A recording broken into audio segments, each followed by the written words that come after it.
Достар, баршаңызға сәлем. Менің арнама, менің жаңа сабағыма қош келдіңіздер. Всем привет, друзья. Добро пожаловать на мой канал и добро пожаловать в мое новое видео. Бүгінгі біздің 73-ші грамматикалық сабағымыздың тақырыбы барысы, кезі, іші, бойы септеуліктері. После логи барысы, кезі, іші, бойы. Барысында септеулігі істің басынан аяғына дейінгі кезеңін білдіреді. Послелог барысында в ходе обозначает период действия от начала до конца. Кезі септеулігі нақты бір уақытты білдіреді, яғни оқиға белгілі бір уақыт аралығында болатынын көрсетеді. Послелог кезі во время обозначает точное время. То есть действие выполняется в какое-то определенное время. Мысалы, жиналыс уақытында, жиналыс кезінде, жиналыс бойы. Жиналыс барысында 3 мәселе қаралды. В ходе заседания было рассмотрено 3 вопроса. Жиналыс кезінде бейтаныс адам кіріп келді. Жиналыс кезінде во время собрания вошел посторонний человек. Жас маман жиналыс бойы компьютер қарап отырды. Молодой специалист на протяжении всего собрания смотрел в компьютер.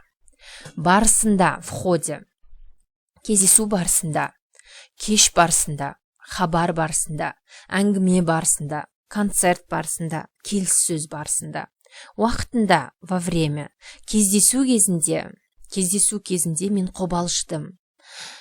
Кеш өткізу уақытында қызық бір оқиға болды. Хабар жеткізу уақытында журналист сөзін ұмытып қалды. Келіссөз өткізу кезінде маңызды мәселелер қаралды. Жұмыс кезінде менің мүлде бос уақытым болмайды. Сапар кезінде біз сол тарихи орынға барғанбыз. Мысалы, бұл мысалдар. Енді ішінде, 1 сағат ішінде, бойы, 3 сағат бойы. Мысалы, түскі үзіліс сағат 13 пен 14 аралығында. Сен 1 сағат ішінде тамақтанып келуің керек. Обед с часа до 2 часов. Ты должен пообедать за 1 час. Жиналыс сағат 14-те басталды. Біз 3 сағат бойы жиналыста отырдық. Собрание началось в 2 часов, 14 часов. Мы были на собрании в течение 3 часов. Өте жақсы. Барысында, уақытында, кезінде сөздерін тиісті орындарға қойыңыз. Достар, енді осы сабақ түсінікті болу үшін қазір біз сіздермен практикум бөліміне келіп жеттік. Тапсырмаларды орындайтын боламыз. Нужно вставить слова барысында, уақытында, кезінде вместо многоточия. Біз жазғы демалыс кезінде теңізге бардық. Тауға бардық, теңізге бардық.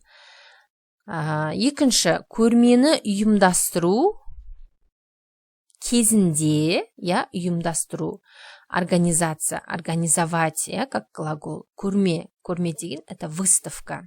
Жас суретшілермен таныстым. Демек, кезінде дейміз. Көрмені ұйымдастыру кезінде мен жас суретшілермен таныстым, мен жаңа адамдармен таныстым, мен қазір досыммен таныстым деп айтсаңыз да болады. Жиналыс, барлық ұялы телефондар сөндірілді. Жиналыс уақытында, жиналыс кезінде барлық ұялы телефон сөндірілді. Өте жақсы. Достар, енді екінші тапсырма. Ішінде, барысында арқылы сөздерін көп нүктенің орнына қою қажет. Нужно вместо многоточий вставить слова ішінде, барысында, арқылы. Жеңіске арналған салтанатты кеш барысында соғыс ардагерлеріне сыйлық берілді. Жеңіс деген это победа, Адамның да аты бар, победа. Жеңіске арналған, посвященный, салтанатты кеш барысында в торжественном вечере, который предназначено в честь победы, получается, соғыс ардагерлеріне сыйлық берілді. Ұшаққа тіркеу 2 сағат. Бұл жерде бойы дегенді қолданамыз, я? Ұшаққа тіркеу, регистрация 2 сағат бойы жүргізіледі. В течение 2 часов, я? 2 часов производится. Өскеменге пойыз Семей арқылы барады. Өскеменге пойыз Семей арқылы барады.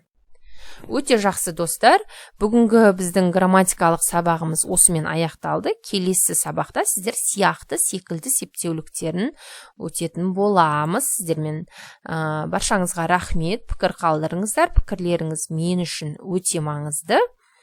Сау болыңыздар.